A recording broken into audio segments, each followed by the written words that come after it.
I, on behalf of National Center for Human Settlements and Environment and Friends of Environment, welcome you all to this event.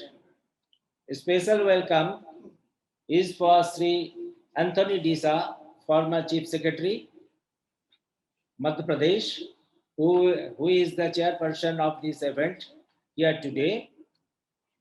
Professor Mahesh Rangarajan, Vice Chancellor, Kriya University, who will be the delivering the sixth Mahesh Buch Memorial Lecture. This is a special event this year, being organized on a web platform for the first time due to Corona pandemic. National Center for Human Settlements and Environment, working on issues on environment and urban development since 1984, and Friends of Environment has been jointly organizing this Mahesh Buch Memorial Lecture on 5th October every year since 2015.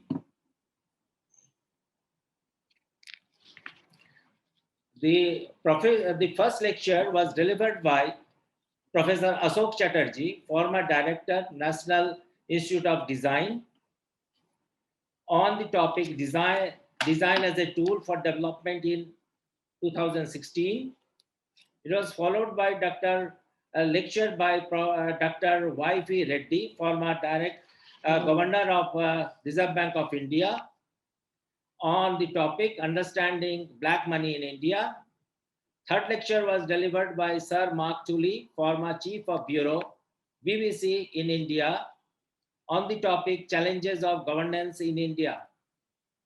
Professor Y.K. Alak, Chancellor, Central University of Gujarat, former Union Minister for Power, Planning and Science and Technology, and member of Planning Commission, delivered the fourth lecture on globalization and its impact on Indian farmers. The fifth lecture was delivered by Professor Madhav Gadgil, Emeritus Scientist, National Center for Self Science, SP Pune University in 2019, on ecology is for the people. Today, Professor Mahesh Rangarajan will be delivering the sixth Mahesh Buch Memorial Lecture on the topic Battles Over Nature, Conservation, Science and Society in India, 1970-2020. Sri Anthony Disa will chair. With this backdrop, I request Digvijay to speak about Dr. M.N. Buch. It is my privilege and honor to introduce the legendary personality we're here present to remember today. Mr. Mahesh Neelkant Buch was an Indian civil service servant and an urban planner considered by many as an architect of modern day Bhopal. The government of India has honored him with Padma Bhushan in the year 2011 for his exemplary services to the nation. He was an alumni of Pembroke College at Cambridge University, where he completed his post graduation in the year 1956. In the year 1957, he joined the Indian Administrative Services, and during 1967 to 68, he served as a Pavan Fellow at the Woodrow Wilson School at Princeton University. In the year 2002, he was conferred with the Doctor of Science title by the Rajiv Gandhi Technical University. Dr. Buch held several important portfolios throughout his career and took voluntary retirement from the government service as Principal Secretary to the Government of Madhya Pradesh. In the year 1984, he founded the National Center for Human Settlements and Environment in Bhopal and served as its chairman until death on 6 June 2015. Dr. Buch also held several crucial positions, such as the Vice Chairman of Delhi Development Authority, Director General of National Institute of Urban Affairs, Vice Chairman of National Commission for Urbanization, Chairman, Board of Governors of Indian Institute of Technology and Management, Gwalior. He was a prolific writer, and his articles on various aspects of governance and environment were authored in many journals and newspapers. and were a crucial piece of information. He published a great number of books on subjects such as governance, planning, and environment. Now it is my pleasure to invite Mr. Dissa for Mr. Dissa, and his introduction is Dr. Anthony Dissa was former Chief Secretary and former Chairman of Real Estate Regulatory Authority of Madhya Pradesh. He was educated at Bombay and at Harvard University, where he took an MPA with concentration in economics and environmental sciences. Among his several assignments, he was the director in the Ministry of Environment and Forests, and that capacity was involved in India's negotiations at climate change and biodiversity conventions, and in articulating India's position on sustainable development in the follow-up to the Earth Summit in Rio. He has also served in the United Nations for a period of 5 years. He's passionate about conservation of both the built environment as well as the natural environment. He's currently the chairman of WWF Advisory Board for Madhya Pradesh and Chhattisgarh. He's a published author and poet and writes under the name of Tino Dissa. I now request Sir to give his opening remarks. Thank you so much. Good evening, respected Madam Buch. Our speaker today, Professor Mahesh Rangarajan, and all distinguished ladies and gentlemen who are participating in this conference. I first saw and heard Mr. Buch. I cannot say I met him because I heard him. He was invited to the Mussoorie Academy where I was a probationer exactly 41 years ago in October 1980, and he was invited to speak. And the passion, the commitment, the erudition, and the humor with which he spoke made me think. At that time we hadn't been assigned our cadres, we had no idea where we were going. I had also just read Tale Told by an Idiot by Mr. R.P. Narona, and then I heard Mr. Buch, and I thought to myself, anyone who gets assigned to the Madhya Pradesh cadre, where Mr. Buch is serving, would be very lucky. And then 2 months later, when I actually got assigned to Madhya Pradesh, which was a big surprise, I considered myself lucky and privileged. Mr. Buch was one of those few people who actually became legends in their own lifetimes. Generally, people become legends after they pass away, but Mr. Buch was a legend in his own lifetime. And so I am extremely privileged to once more be chairing the Buch Memorial Lecture. I am doubly privileged because the chief guest, the speaker today, is Professor Mahesh Rangarajan. By a happy coincidence, he shares his first name with Mr. Buch. But more than anything, he is a brilliant speaker and one of the leading scholars of India today. All the books that Professor Rangarajan has written could easily fill a couple of shelves in any standard library in the country today. But more than just that, he has this huge breadth of vision and ability to communicate, which is marvelous. There are some people who are first-class speakers, but they lack somewhere in learning, in knowledge. And there are other people who have deep knowledge, wide understanding and wisdom, but the inability to communicate those ideas very well. But Professor Rangarajan combines in himself both these marvelous qualities. And so it is a bit of a daunting task for anyone to introduce a topic that Professor Rangarajan is going to be speaking on. But as chairman of today's session, I will attempt to do so.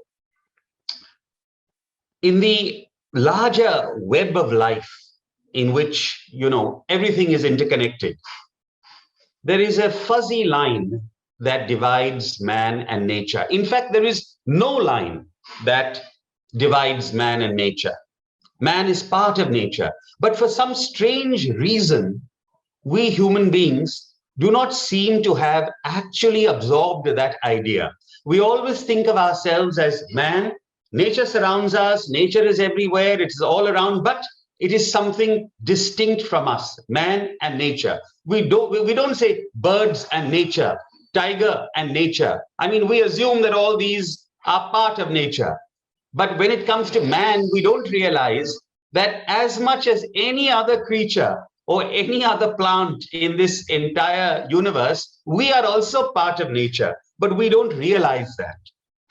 All forms of life, all species, all forms of existence, they modify their environment. They modify their environment to survive. And that modification always involves some level of destruction, accepted. But when this destruction is able to repair itself in the normal processes, then that is sustainable. But man seems to be the only species in nature, armed as we are with this relentless technology, that we have the wherewithal to irrevocably change nature beyond the limits of sustainability. And we have been doing this with impunity for the last 250 years, ever since the Industrial Revolution, when we were able to have these great breakthroughs in technology. The West did it first, but we also have been doing it for many decades. And we don't realize, it would be a humbling thought for us to realize that we are perhaps the most dispensable of all species in nature. I mean, if bees were to disappear, they say in about 10 or 12 years, all life will die, because bees pollinate, and so plant life will die. And if plant life dies, animal life will die. If snakes disappear, the food chain would get disrupted, rats would multiply, lots of problems would arise. But if human beings disappear, nothing would happen. The earth perhaps would benefit from it. Even the microbes that feast on us have other sources of nourishment. And yet, even though we are so dispensable, we actually care nothing for the way we treat our ecology. Coming down to our own country, India. India is a mega diverse country, both culturally as well as ecologically. Our biodiversity is actually mega diversity, because the stupendous range of habitats and species that we are able to find in this subcontinent of ours, many of them even not yet properly documented. And it would be it would be nothing short of a mega disaster if even one of these were to go extinct before we were able to document them, leave alone devise strategies for their conservation. The issue of who will do what in the conservation of our environment is often seen as a kind of tussle between the West and India, between developed countries and developing countries. We keep saying, you've done it in the past, so now you have to allow us to do it. And well, this is the politics of it. This is the diplomatic one-upmanship of it, and it has its own role and it has its own place. But if you come down to brass tacks, the fact is, the bottom line is that we need to conserve the environment, not only for the world and for humanity, but in the long term, but even in the short term and the medium term, for ourselves, for our own people, for our own benefit. we need to conserve the environment. Accepted that solutions are not simple. Certainly not. There is a huge interface between economy and ecology. And of course, it's another matter that many of these economic aspects, whether it is the taxation system or the pricing structures, are actually products of our own constructs. If we want to change them, if they are serious enough, we can change them. But whatever it is, it is without a doubt that a lot of economics is involved in the whole situation of conservation. But that is absolutely no excuse for not doing anything. We need to deepen our idea of conservation. For many people, conservation is simply, planting trees or maintaining pretty gardens. And even if we go deeper, if we talk about, traditional knowledge, for some people, traditional knowledge is only the product, the herbs, the jari booty that is used in Ayurveda. But we don't realize that traditional knowledge also includes approaches to the environment, attitudes to the environment.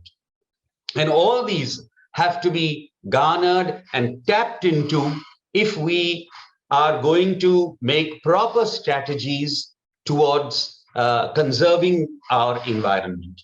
The problem with our policies, as many scholars, including Professor Rangarajan, have said, the problem with our policies is that they are top-down policies. Our conservation strategies do not take into consideration people. We talk about equity, but if equity, and it's important, but if equity is our goal, then participation should be our strategy. As I said, these are not easy things, but I am sure that in today's discussion on conservation, science, and the ecology that Professor Rangarajan is going to be giving us, we will get many more deep insights into this and perhaps help us in this journey towards conservation. Thank you. And I'm happy to give the stage to Professor Rangarajan. Sorry, but thank you. Before Professor Rangarajan comes in, we have to introduce him. Sir, with the permission of the chair, I would like to introduce Certainly. Professor Rangarajan as well.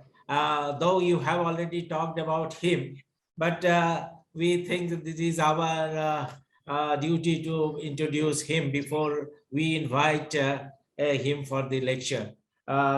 Thank you, sir, for a very high highlighting certain important issues regarding conservation of nature and the need for participation of the people for the conservation of nature.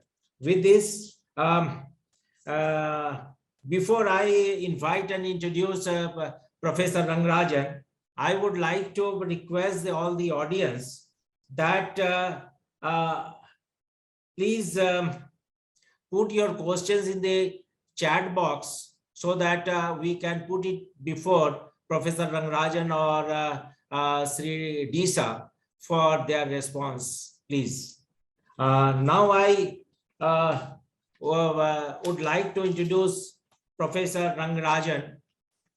Professor Rangarajan is a researcher, author, and historian with a special interest in environmental history, colonial history of British and contemporary India. He was a Rhodes Scholar and obtained his master's degree from Balliol College and DPhil from Oxford University.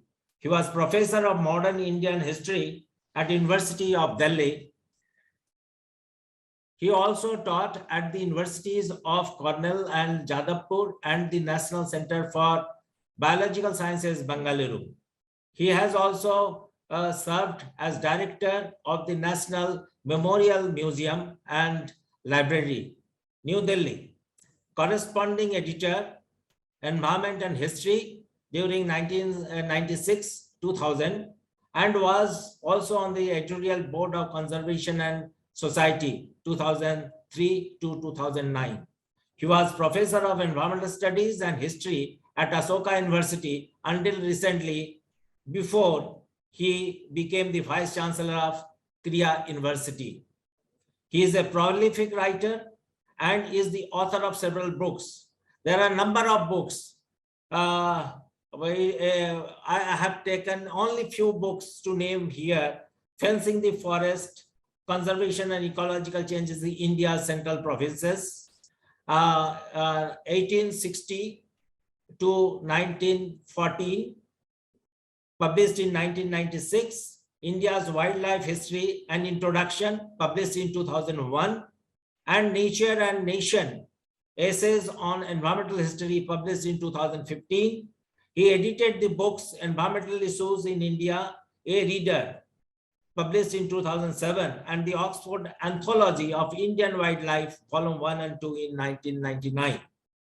In 2010, he chaired the Elephant Task Force of the Indian Ministry of Environment and Forest. He was awarded the T.N. Kusu Memorial Prize for Environmental Development in 2014. Now, with the permission of the chair, I invite Professor Rangarajan to deliver his as the 6th Mahesh Buch Memorial Lecture on Battle over Nature, Conservation, Science and Society in India, 1970 to 2020. Professor Rangarajan, please. Thank you, Dr. Nandi. Dr. Nandi, Mr. Desa, my young friend Digvijayji, Srimati Nirmala Buch, ladies and gentlemen, friends. It's a great privilege to be here today. It is unfortunate that I'm not able to join you in Bhopal. I do want to begin with two small points because around 41 or 42 years ago, as part of a small group of students, mostly in school, there were a few in college who were involved in efforts to protect the ridge in Delhi. At the time, late Buch Sahab was the vice chairman of the Delhi Development Authority. And it's very interesting instruction in municipal governance, some might say the lack of it. If as a group of students you try to take up the issue of clear felling of urban woodlands in an area such as the Delhi Ridge. And in 78, 79, 80, various groups spent a lot of time running pillar to post. Looking back, I'm really struck by the sagacity, wisdom, patience, forbearance of Mr. Buch and several others who remain nameless who gave us time of day. We were largely birders. We were people who liked watching nature. We had spent many weekends in the ridge, and we were involved with efforts along with many of the middle-class residents of an area some of you may know called Karol Bagh. It has a very important role in Mr. Buch's very small book in Tracks for Times. This area was one of the areas which was cleared when the refugee resettlement took place after partition. Due to many of these efforts, but largely because of the larger prevailing climate, and I'll come to that later, in 1980, the ridge got status of protection. This was only geo. It did not have legal backing. That was to come in 93 when the NGO Forum for the Ridge got an amicus curiae appointed by an advisor appointed by the High Court, Mr. Lavraj Kumar, and that is what has secured nearly 8,000 hectares of the ridge in Delhi. I want to emphasize that there are similar efforts right now with the river plains, and Mr. Buch was one of the first to draw the link between the ridge and the river, not only in Delhi's history.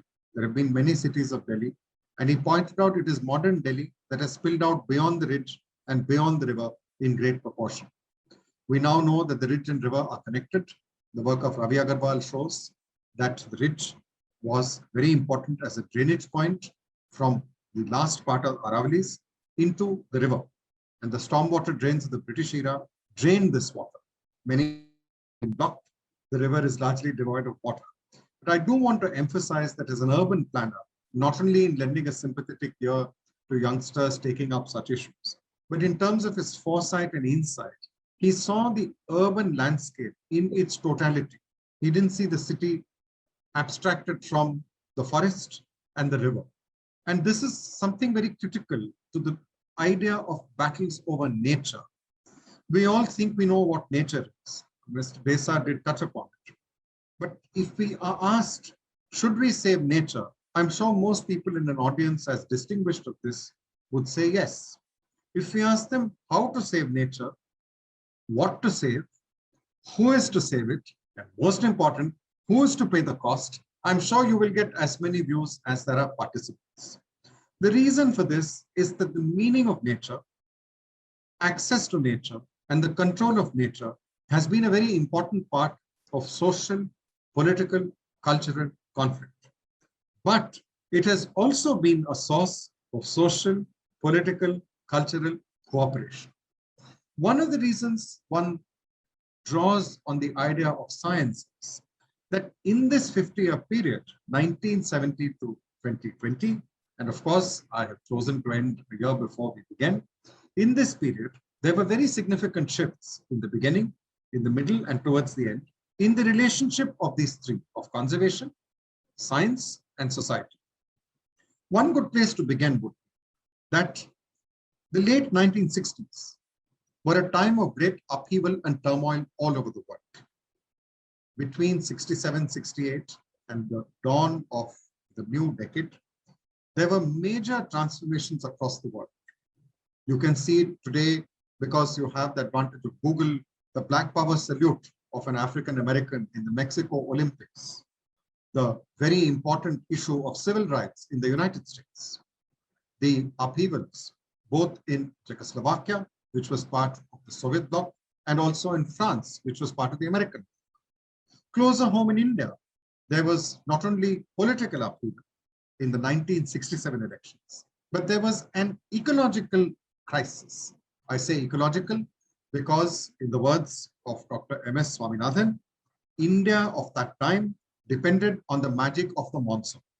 And for the first time after independence, the monsoon failed twice. This story is very well known, the failures of the monsoon, the push for the Green Revolution, and how this required very intelligent diplomacy at a time when India required US food aid, but had to get to a situation where drawing on technologies often available from the US, such as hybrid varieties of wheat and later rice, it would attempt to become a self-reliant nation in grain production. This is a story which is large and well known, but I do want to emphasize one dimension of the story which is often forgotten. There's a remarkable recent book by the historian Sunil Amrit, where he gives out amazing statistics. Before 1970, he says there were less than 100,000 electrified tube wells in the whole of India. By 1990, there were over 2.2 million electrified tube wells all over India. So one of the critical ingredients of the Green Revolution was not only the nitrogenous fertilizers or the high-yielding varieties of crops, which matured in a short span of time, so you could double crop areas, but one of its drivers was the ability to extract groundwater, which earlier had to be extracted using human muscle power and animal muscle. So the shift to the fossil fuel age in providing not only drinking water, but water for irrigation actually happens in the period of the 1970s, 80s, 90s, and beyond. But I want to focus on something else. In the late 1960s, these political upheavals found their reflection, as upheavals often do, in that very large political party which ruled India right up to 1977, the Congress. The story of the Congress split is well known. What is often not realized is that one of the features of the new leadership, and I refer not only to Mrs. Indira Gandhi, but someone she picked to head the Indian Board for Wildlife, Dr. Karan Singh, is that they had a somewhat different view of the relationship between nature and the nation and their predecessors.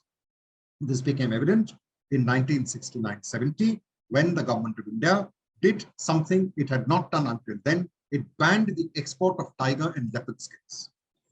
Within a year, there were controls on tiger hunting, and in 1972, there was a expert committee set up to study what to do about the tiger. We are honoring a great departed soul who was an Indian Administrative Service officer from Madhya Pradesh, well, another officer from Madhya Pradesh who is very much alive and still has energy for men and women half his age. M.K. Ranjit Singh was on that committee. And this committee was a very important one because it set out not only a philosophy of saving the tiger, but a rationale for doing so. This rationale would be elaborated by Prime Minister Indira Gandhi on the 1st of April 73, the 50-year mark is about to come up, when she launched Project Tiger in Cobbett National Park. She said, Project Tiger abounds in irony. The nation that was famed across the centuries for this magnificent beast is fighting to save it from extinction. Unquote. There are two very interesting elements here. She's drawing on nature, in this case, the tiger, as a symbol across the ages of India. Now, of course, you could replace the tiger with the lion or the elephant or a bird or a flower and a tree and trees. She's also argued that this is a national effort. It is not only the protection of the tiger that took priority. They set out to create 9 tiger reserves, and these were in different areas. Kanha in Madhya Pradesh was one of them. It's a very important reserve forest, the old Banjar Valley, which goes back to the 1870s. It's where Dunbar Brander in the 1920s described what turned out to be a new subspecies of the swamp deer. And as is often the case with the British, in this case, Scottish men of those times, it was named Servus Dwavesili Branderi. You know, you found the new name, you named it after a new species or subspecies, you named it after yourself. One of the features of Project Tiger is that these 9 tiger reserves were distributed in 8 states. They sought not just to protect the tiger, but saw it as an umbrella species. By protecting the tiger, by having a healthy population of tigers, the entire ecosystem would be secured. I want to go back, however, for a moment to a speech of 1969 of Mrs. Gandhi. And I know that speeches of many political leaders are written by their advisors, but we know from the work of Jairam Ramesh that the issue of nature had interested her long before she became Prime Minister. Speaking to the International Union for the Conservation of Nature, date 1969, in a month when you would not have imagined an embattled 48-year-old Prime Minister fighting for her political life against some of the veterans who had put her in the chair would find time to address a group of naturalists, which she did. And she said that we do need foreign exchange, but not at the cost of the life and liberty of some of the most beautiful furred and feathered inhabitants of our life. The magnificent tiger faces extinction. The lion is found in only one site. The rhinoceros and elephant are threatened by poaching. Unquote. Please note something very interesting happening here. The idea of India, the notion of the nation, of unity in diversity, or if you want, diversity in unity, Hindi में इसको विविधता में एकता कहते हैं. पुराना हिंदी गाना है, उसके नज़्म में आपको बताऊंगा. कोई कह रहा था कि उनको अंग्रेजी समझ नहीं आती है. ये गाना तो आपको आता ही होगा जनाब. पुराना गाना है प्रेम पुजारी में, और ये कवि प्रदीप के लेख हैं, मेरे नहीं है. उन्होंने कहा, तेरे ख्यालों में उलझा रहा हूं जैसे कि माला में धागा. I am lost in your thoughts, the way the thread which links a garland links together and is lost in the flowers. Well, let's leave the romance of Devanand and his lady love aside.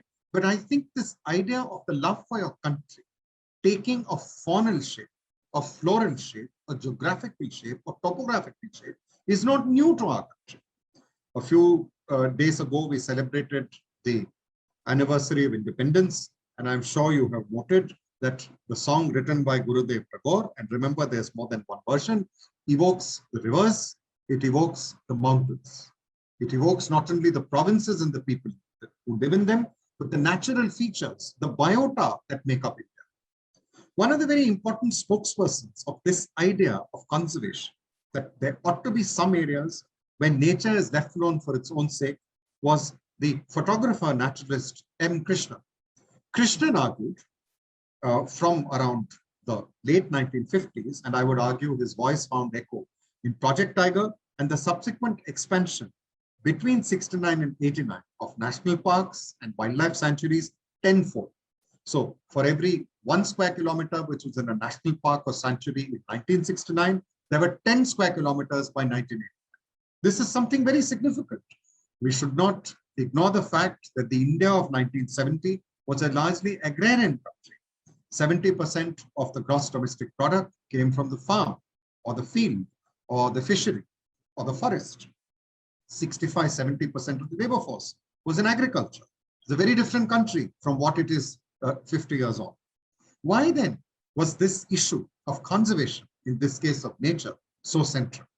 I would argue that there were two dimensions. One, it was seen as a form of ecological patriotism. So the tiger, Dr. Karan Singh was to say in a press conference where he was asked in somewhat jocularly whether it was true that the lion had been replaced by the tiger as national animal because his nickname was Tiger, and he denied this. He then went on to add that the lion is found in only one state.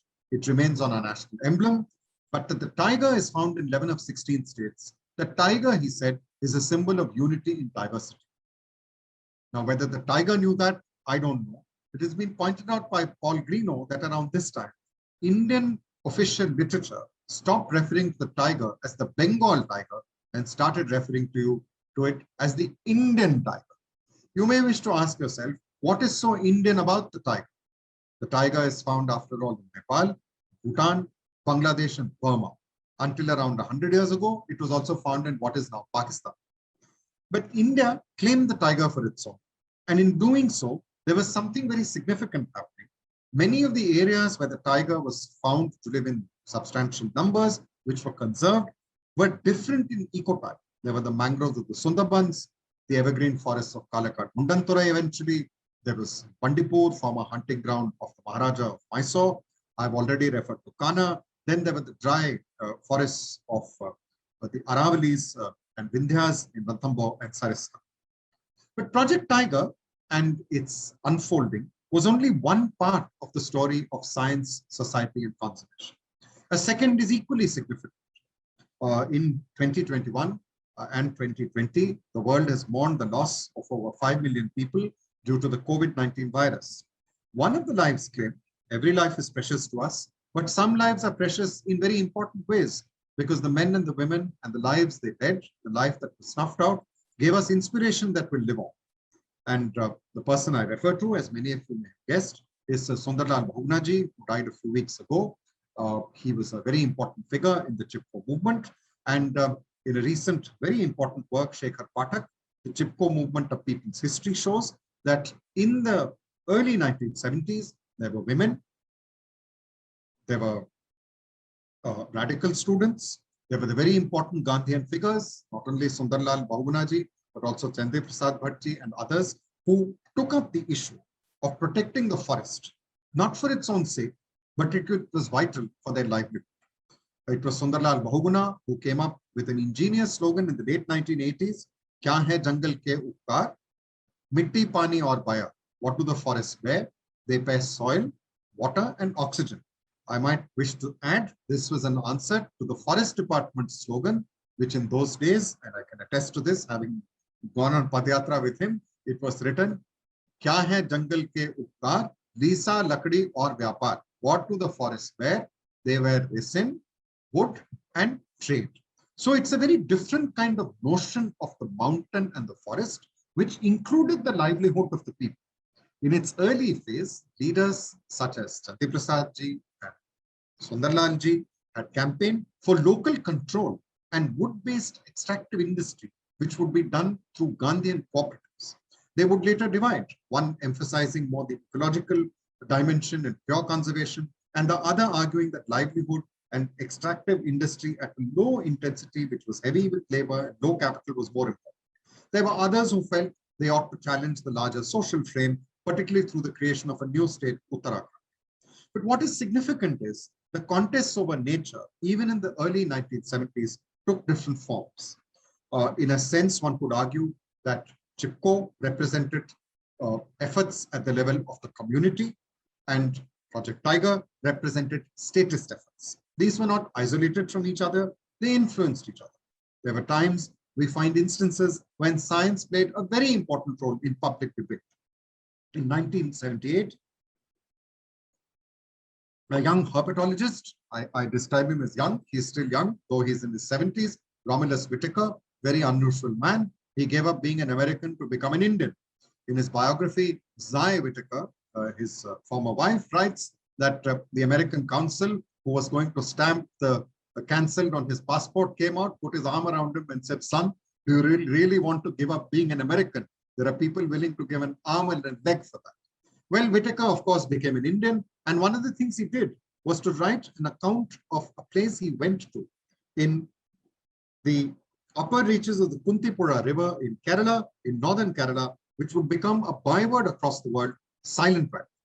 The Whitaker described the natural history, the flora of the forest, and argued that if a proposed dam for 240 megawatts was built, it would seriously harm the fragile ecology of Silent Valley. Silent Valley soon became a cause célèbre. It was taken up by Dr. Salim Ali, the great ornithologist, by Bombay Natural History Society, all of whom lobbied that the area be protected and the dam be scrapped. What is often forgotten is that there was a counter movement to build the dam.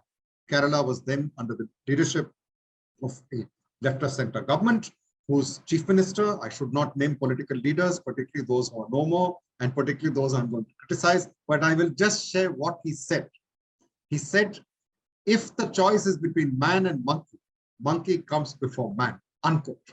And this particular project was seen as a symbol of Kerala's drive to industrialize, to bring water and power to northern Kerala, which historically lagged behind Travancore and Kochi. Allied to this was the fact that the then government of Morarji Desai was very keen on prohibition. And so there was some sort of a deal done where Kerala got some sort of leeway on prohibition, and the union government backed this plan to build the Silent Valley project. However, there was a change of government, and by 1980, the Congress was in power both in Kerala and in Delhi.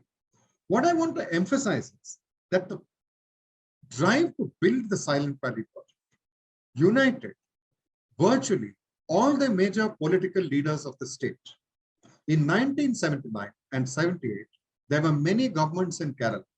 There were only two issues on which there is a unanimity in the Legislative Assembly. And I say this with the greatest respect to Kerala, which to me is a symbol of human development and of early democratic values, particularly the empowerment of women.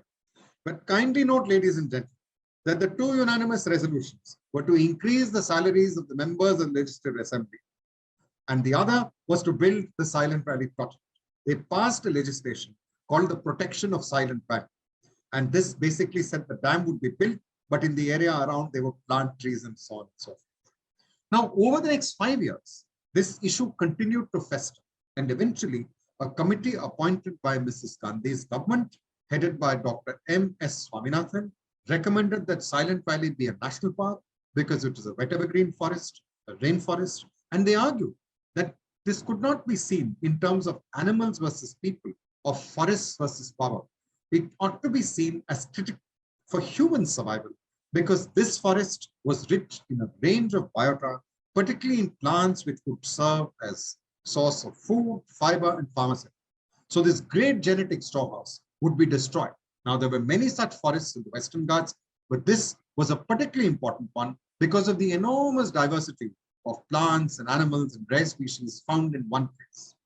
The other part of the report I wish to emphasize is that it laid out alternative ways of providing lift irrigation systems, of extending power lines from the Idiki project, because the desire for a better material life, for jobs, for employment, for wealth creation, was as legitimate as the drive to protect Silent Valley. This, in a sense, is where the issue of the environment in any country on earth, but certainly in a developing country, nowadays we don't say developing country, we say emerging economy. Well, you can use what nomenclature you like, but in a country where 13 million people join the labor force every year, where even according to official statistics, 1 out of 5 children, 1 out of 5 are below the poverty line, and somewhere between 35 and 40% of the children are undernourished, it is not legitimate to think of conservation at a human price. Conservation has to be reconciled with the search for a better livelihood. And it could be argued that one of the enduring legacies of the Chipko Andolan and similar such movements was the realization that natural forests, a point made so well in Mr. M.N. Buch's book, which as a young doctoral student was my Bible. When I was trying to study the 19th century records, I would look at what Mr. Buch had written and try and go back and look at what was that forest like then, is that the natural forests had an intrinsic value. In a sense, this would be a long-term legacy of Project Tiger. The Wildlife Protection Act 1972, the creation of core areas in the tiger reserves, paved the way for the protection of landscapes which had earlier been seen as wasteland, which had been seen as unproductive, of species that were seen as ugly or which were seen as unwholesome. So there were various species of crocodilians, there were bats, there were wolves, which also began to get a measure of protection. If you look at the national parks that are established, they include marine national parks, a desert national park, the Hemis Park in Ladakh, which protects the cold desert. So this idea that nature has intrinsic worth beyond the immediate drive for production, that nature is to be seen not in a disaggregated whole, but as an interconnected web of life, gained ground in the early 70s and through the 80s. This was, of course, a contentious and complex process. Nowhere was it more complex, perhaps. And I'm saying this, of course, as someone who studies it. I'm sure there are other equally complex parts of the waterscape landscape, as in the fight for the forest. Think of a very important set of movements in Jharkhand, where Adivasis in 1980 in Singhbhum and elsewhere went to the forest. They uprooted the teak plantations and tried to plant sal. And they said, Sagwan maine Bihar or sal maine Jharkhand. So the sal became a symbol not only of the state which they sought, which has of course been created 20 years ago, but also of the livelihood, the ecology, the lifestyle. There are two important departure points which we must note. The 1980s saw an increase in rates of economic growth to 5%. Through the 80s, there was a reduction in urban-rural disparity noted by scholars like Asutosh Varshney. There was an increase in factory jobs and farm jobs. And this perhaps led to some easing of the tensions around the expansion of consumption. The 90s would unfold in a very different way. We are all aware that in the last 30 years, there have been large economic transformations in India and the world. And you also know that there is a huge debate between the proponents of liberalization and globalization and their adversaries. Each has arguments pro and anti. But two important transformations have taken place in this 30 years, which call into question many of the conservation and environmental gains of the previous 20 years. One is that market integration has gone much further than ever before. This is very well illustrated in a study done many years ago and still relevant by a then young biologist, M.D. Madhusudan. Recently, he was honored by being made the first Obedi Siddiqui Chair in the Philosophy History of Science at the NCBS. And Madhusudan wrote a fascinating paper on the Bandipur Tiger Reserve, where he showed that the Bandipur Reserve of over 500 square kilometers was not really affected by poaching or killing of animals by the people around it. The relationships of human and animal were marked by remarkable calm. However, over 100,000 cattle grazed in the forest, and a very large number of people depended on the forest for firewood. So each family drew 2 tons of wood from the forest each year, and the cattle brought out nutrients because they grazed in the forest, but their cow dung was gathered and sold.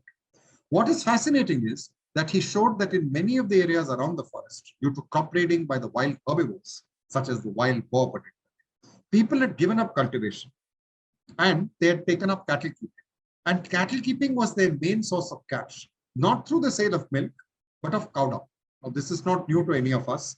We are all aware that cow dung is used as fuel. But here, it was not used for fuel. It was taken to the nearby highlands, where it was used for growing organic coffee. And he had in this remarkable paper in Ambio a chart where he showed that the price of the cow dung on the outskirts of Bandipur goes up when the price of Colombian coffee goes up. So there's a connection between price of Colombian organic coffee and the organic coffee of the South Indian highlands. And that is related to the price of this cow dung. So in other words, simply by cordoning off Bandipur, you could protect the animals. But the net drain of its biomass, both in firewood and in cow dung, couldn't be stopped simply by telling people you can't do it. This was an issue of livelihood. Many of these are marginal small farmers. And of course, he would argue that one needs to create alternatives. Interestingly, in this case, because of the remarkable work of Krupakar and Senani, two great filmmakers who live on the outskirts of Bandipur, they established an NGO. This, by the way, anticipates the very far-sighted scheme of Ujjwala by many years. And over 80% of the families shifted to gas. And the reason they shifted to gas is that the women who collected the wood did not want to go into the forest where they may be exposed to danger, particularly by bears and elephants, neither of which eats people, but they may attack you if you come across. It's also backbreaking labor going to the forest. On the issue of cow dung, he argued that unless you created better incentives for them to keep the cattle for other reasons, you couldn't possibly stop them. What I want to emphasize, and Chairman Honorable Desa brought this out so well, is that you can't take away the ecological from the economic entity. When we think of the wealth of nature, we are also looking at different notions of wealth. There's the wealth of Bandipur as a tiger reserve, which attracts so many tourists, as part of a vast network of 8 national parks and sanctuaries, which has so many taxa, a remarkable home of gaur and elephants and tigers, a source of water sources for a vast area, which of which it is the prime catchment. But Bandipur, for the people who live around it, is also a source of firewood and of cow dung. It's a grazing ground. There is a term called one man's meat is another poison. It's remarkably sexist. It should be one person's meat is another's poison. Or to put it differently, one person's dream is another's nightmare. This is true of conservation. Conservation, in setting out to heal the wounds that humans inflict on nature, also empowers implicitly some people to identify who is to be penalized and how. Conservation is as much about how humans behave with each other as it is about how we behave with the natural world. In fact, it is difficult to separate the human from the natural when one gets into the depths of any issue. I want to emphasize another very interesting case which came up in the late 80s, which has endured. Today we live in a time when we think of cases where there are great defeats, but there are also small victories. In 1987, a very important accord was signed with the Indian government with the Mizo National Front. A very long-ranging insurgency came to an end. But what is significant about this insurgency is that its roots in the late 1950s, shown by Sajal Nag in his remarkable book, Pied Pipers of the Northeast, were in part ecological. There was a bamboo famine. There are different kinds of bamboo which flower in the forests of the Lushai Hills. There are 2 kinds of bamboo famine. There's the Mautam and the Tingtam. Common to both of them is that a species of bamboo flowers over a vast area. It produces seeds. Rodents eat the seeds. They reproduce in huge numbers. And once they run out of food, they enter the human habitations. And in this case, the government, in this case, the Assam government and the district administration of the Lushai Hills failed to provide adequate relief supplies and grain. And many of the people who banded together and organized supplies called themselves the Mizo National Famine Front. A few years later, they dropped the word famine and it became the Mizo National Front. It led to insurgency, a demand for secession, and a very long spell of insurgency and counterinsurgency. What is important is that since 87, there have been Mautam and Tingtam, but there has been no bamboo famine. The systems that are required to redress the shortages of food and grain and methods to control these vast numbers of rodents have been put in place. But let me come back to what I emphasized, that market integration, both globalization and liberalization, have transformed the landscape in economic as well as ecological terms. It is difficult now to think of the self-reliant village as a serious entity, even though one must continue efforts to see that there is local empowerment and that the ideas of Jal, Jangal, Zameen, and I might add Janwar find local friends and partners.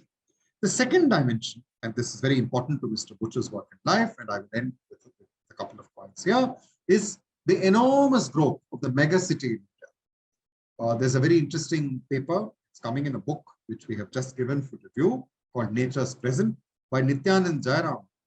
And it has an incredible title, which I regret could be the title of many Asian cities. I say Asian cities because the enormous rise of Asia, India, China, Indonesia, is giving these countries their rightful place in the world order as it was before 1700. But sometimes it is being achieved at an avoidable environmental cost, something which leaders of these countries recognize, but these are forces often beyond any individual leader or government.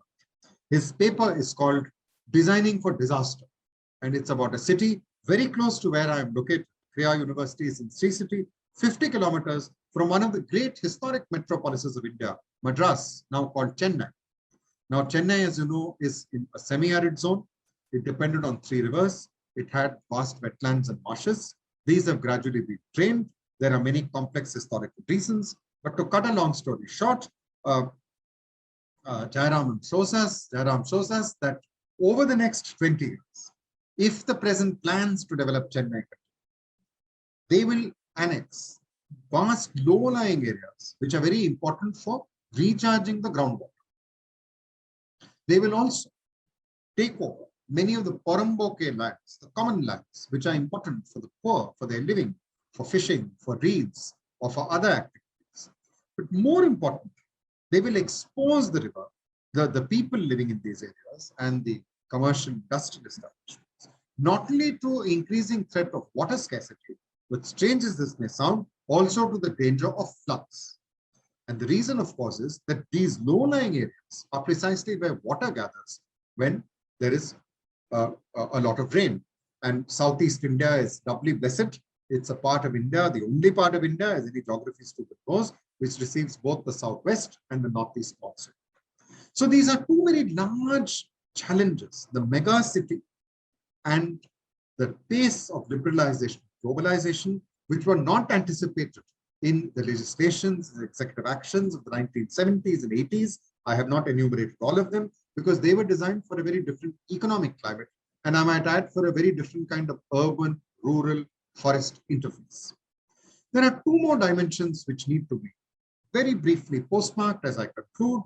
One, that because of the very important assertion of underprivileged groups, there was a Forest Rights Act in 2006. It was very controversial, but one of its positive upshots is that many people who lived within the forest or near the forest managed to get title for land because the forest acts of the imperial era were based on taking over the use of usufruct and securing these for the state. At the same time, in very few places, have the community protection provisions of the Forest Rights Act actually found fruition. Paradoxical as it may be, it is the idea of one family having land, one family having 5 votes, which powered the Forest Rights Act. It's a victory for democracy. It's something very positive. There was at least some check on the forest department locally. But the reverse is very important, which is, can those who are given these rights also come together and secure the forest in ways better than larger society or the state have done? I'm sure that even those who sympathize with the Forest Act, I do will agree that the jury is still out on that one, though it must be said that only in exceptional cases have state governments created the facilities, provided the facilitation for such efforts to take shape. The last, of course, is that particularly after the impact of the great crash of 2008, from around 2011-12, successive governments in various parts of India, both at the federal and state level, have seen economic growth as much more important than conservation. When one looks at battles over nature, we read about the clearance of the dam on which will take over a large part of the Panna Tiger Reserve, one of the very important tiger reserves where the tiger became extinct, which was restocked, a remarkable success story written about by Raghu Chundawat in his book. There is a plan to build expressway through Cobbett National Park, presently held up. One can multiply this. So this drive for large infrastructure projects, which may transform not only the ecological landscape, but the geomorphology of the land, the water, the forest, the plain, the coast. So we may end by a question raised by the Honorable Chairman at the beginning, that the question of conservation of science, society, and nature in the late 1960s was one of survival of an agrarian nation. one of the great justifications for forest conservation in Project Tiger was that forests would be important for water security, for agricultural security, that by protecting the web of life of nature, the land would be green, pleasant, and productive. Today, in a country where over a third of the people live in cities and towns, there are many parts of India where that number goes to 40–45%. It is possible over the next 20 years, over 40–45% of Indians live in urban areas. This particular issue is even more important. How do we have an India which is habitable, safe, biologically productive, is as much a question of human society as of nature. So the battles over nature are a time of concern, but the answer to battle is not more battle. It has to be an effort to bring a peace among humans, underpinned by a peace with nature. Thank you.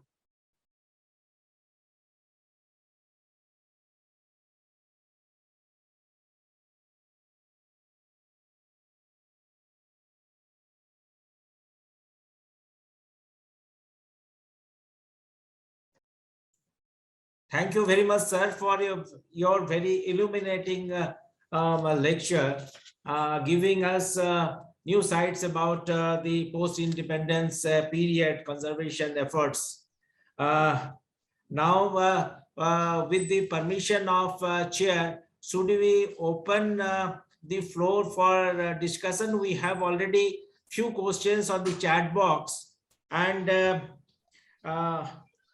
sir, for your permission, should we Yes. ask? Absolutely. Absolutely. Yeah, sir. You can. There is one question by Mr. Ramesh Sharma, one for Mr. Disa, and another for Professor Rangarajan. For Disa Saab, the question is,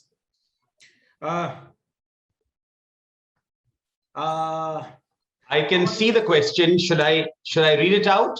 Yeah. Okay, it's a very my answer will be briefer than the question. It says our government has plenty of environmental rules and legislations, but as far as their execution is concerned, there has been very pitiable situation in the country. Who should take the initiative to reform the system in implementing environmental legislation? The bureaucracy, the politicians, the activists, or the people? Well, the brief answer to this is the responsibility of implementing legislation is squarely that of the bureaucracy. That is their job, their professional job. They are expected to implement it. Of course, if policy is to be changed, if rules need changes, then initiatives should be taken by activists and by people to bring pressure on politicians to change rules. But if it's a question of implementing, the job is with that of administrators. That's my answer. But I think we should utilize the questions to utilize the time to hear Professor Mahesh Rangarajan, give us his views on the other many interesting questions. Yes, Mr. Nandi. Yes, sir, Professor Rangarajan, one question you have actually, I am seeing there are three questions. One from Mr. Ramesh Sharma, second is from Ms. Snelata Srivastav, and the third is from Is Gupta. The first question from Ramesh Sharma is the government counts the development index by counting GDP. Should it not also count development on GEF, gross environmental product? So this idea of gross nature product was suggested by Anil Agarwal, and there are very important indices of environmental quality which have been developed. But as you are well aware, the idea of gross domestic product has deep appeal across various political, cultural divisions across the world. That's one. The other is that this is not only a problem for economists, brothers and sisters to figure out. This is a problem for individuals which involves all of us. The way I would like to put it is, one of the ways around this was notion of potential value, calculate how much the value of timber in a forest is, and then that is taken into account in deciding whether it should be taken for non-forest use. Very interesting idea.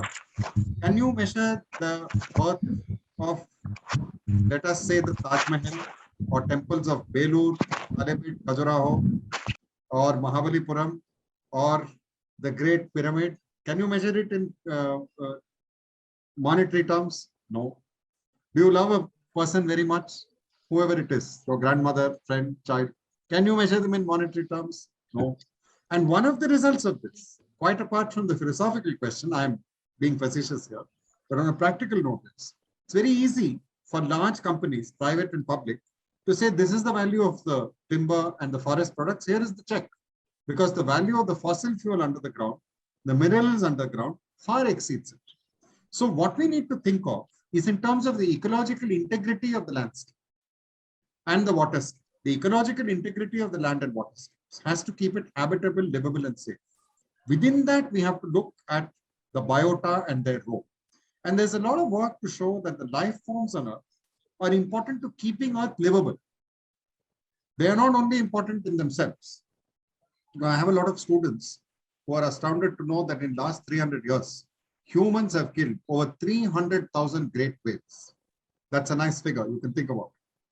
Imagine how much krill and plankton these whales ate and all their excrement. They were providing nitrogen for the ocean floor. The ocean without the whale is totally different from the ocean with the whale. This is not rocket science. This is basic ecology. So how can we have an ecological way of thinking? How can we have development without destruction? How can we have economy as if ecology matters? And in a sense, Snehalata ji's question is the same.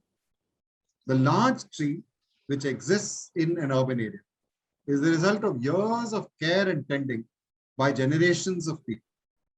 In the recent beautiful book, Cities and Canopies, Professors Harini Nagendra and Seema Mandoli have referred to various trees many of us know: banyan, drumstick, peepal, neem, jamon. And in each chapter, they refer to particular trees in particular places. They are very famous trees. And I think it shows a deep disregard, not only for the tree, but all the associations and relationships with the tree over so many years. And it is not only population, they have shown a very interesting, I was quite shocking. Bangalore, which had so many trees have been chopped to make car parking lots. Some were chopped, 2 cases which they show, it's very sad, to put, the bank teller's machine. Now that machine is small, it could have been put somewhere else. So I do think that these ecological ways of thinking are very important. And it is a proven fact that the cities in the tropics are livable because of the trees. And civilizations have been marked by different trees that they have fostered and grown. Some are native, some are non-native. We can debate which is important.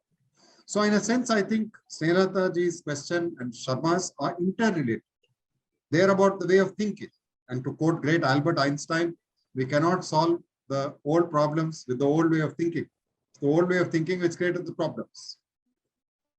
I do think that the people on the ground are the key. We should be careful about romanticizing.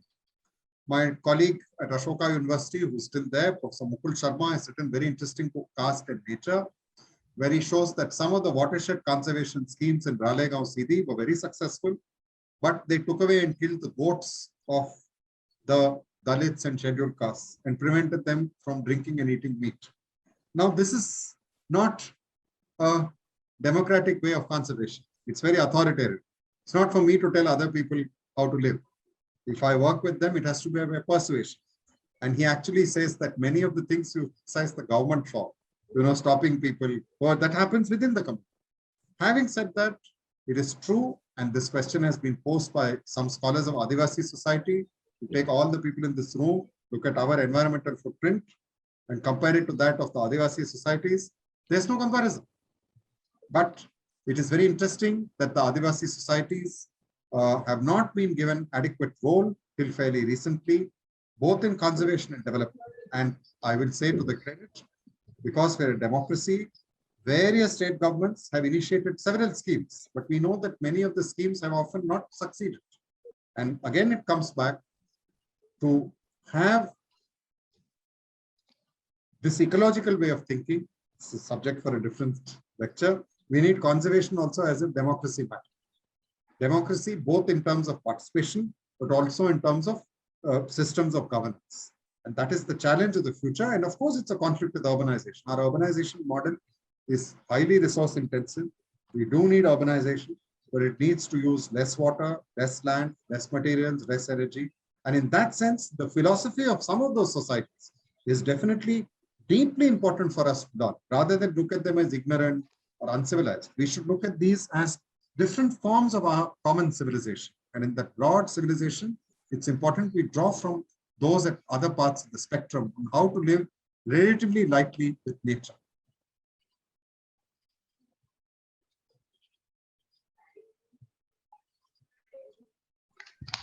Sir, there is one more question from Isa Gupta on the chat box, sir. How to preserve urban colony forestry plantations? She has raised. I know I don't have an answer. I think that you have posed the question in a very important way, and the answer is inherent in the question. But we have to change the way of thinking. Whatever we do, we have to begin on our own. But whatever we do, we cannot do alone. तो ये जो सफर है, शुरू तो हम में से एक ने करना है, लेकिन आगे जाने के लिए हम सफर की जरूरत है, दोस्तों और साथियों की जरूरत। और सबसे बड़ी दिक्कत हमारी ये है कि जो पुरानी सोच है, जो मानसिकता है, उसमें एक भारी परिवर्तन ला। और जैसा कि एक परिवर्तन था कि मानव समाज में नर नारी में अंतर मतभेद ना हो, समता हो, उसी तरह से कुदरत के प्रति एक प्रेम सद्भाव हो। तो ये जो एक कुदरत और इंसानियत का नाता है, ये आज एक बहुत बड़ा मुद्दा बना। It is probably the big defining question of the 21st century, the human nature equation. Not even gone into it. There are the larger issues of global warming, climate change, extinction. And India is a very important place. You know, one of the positive things about India is that while it has so many of the problems, it also has seen some very positive responses. So where there's a famous Persian poem with which I'll end, which says that sound you and I hear is the same. You hear the sound of doors closing, and I hear that of doors opening. I don't know Farsi, so I'm not going to attempt to pronounce it. Thank you, sir. We don't find any more questions here, so it is over to Shri. There is a raised hand by Shri Chandrakant Naidu. So, a senior journalist. So, would you like to directly raise your question? No, I have already, I have put it already in the chat box. Okay, sorry. Sir, I think there is a range of questions, but one of the ways would be to relate nature to the everyday.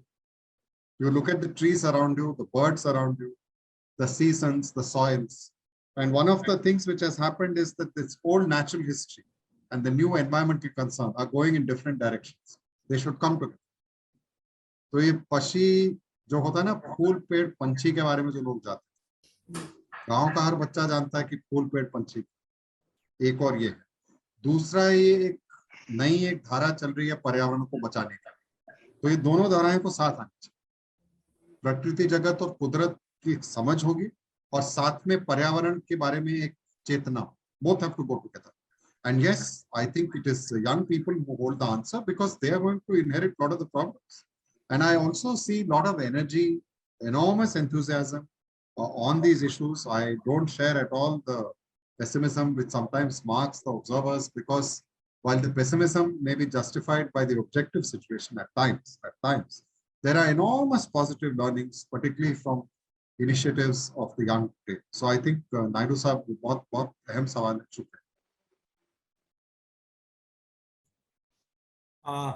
I think there is no more questions. So it is over to Sir Disa Saab. Hello. Okay. Can you hear me?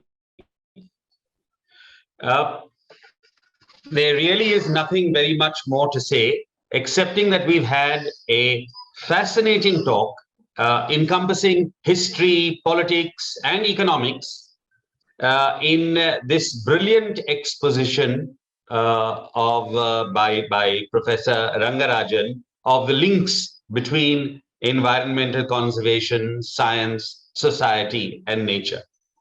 Professor Rangarajan reviewed the broad sweep of environmental developments in the half century between 1970 and 2020, and he reviewed this analytically and critically. And I think all of us have gained some nuanced insights into this complex issue as a result of our participation in today's session, which has been a brilliant tribute to Mr. M.N. Buch and all he stood for in his life and in his profession. Thank you so much, Professor Rangarajan. Thank you, Madam Buch. Thank you, Dr. Nandi, and thank you, NCHSE. Thank you. Thank you, sir. Now I request Shri Sunil Saglaji to express vote of thanks. आप सभी का हार्दिक धन्यवाद कि इतने अच्छे forum पे आप सब इकट्ठा हुए। और महेश रंगराजन जी, एंटोनी दीसा साहब, आपने अपने वक्तव्यों से हम सबको अभिभूत किया। इतने महत्वपूर्ण मुद्दे पर इतनी गंभीर चर्चा हुई। हम आपके बहुत आभारी हैं। बहुत धन्यवाद।